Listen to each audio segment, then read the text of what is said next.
ரயிலின் ஒலிகள் உனையே தேடுதே, அதிரும் பறையாய் இதயம் ஆடுதே.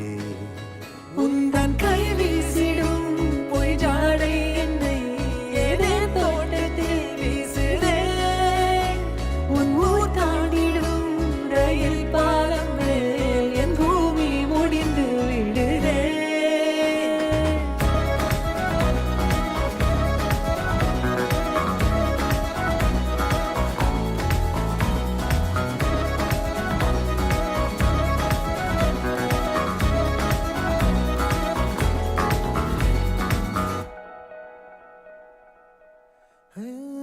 என் தாயோடும் கூறாத வார்த்தைக்குள் நான் நீந்துறேன், காந்துறேன். கனா காணும் போர்வைக்குள் காலத்தை அடக்காக்கிற தேக்கு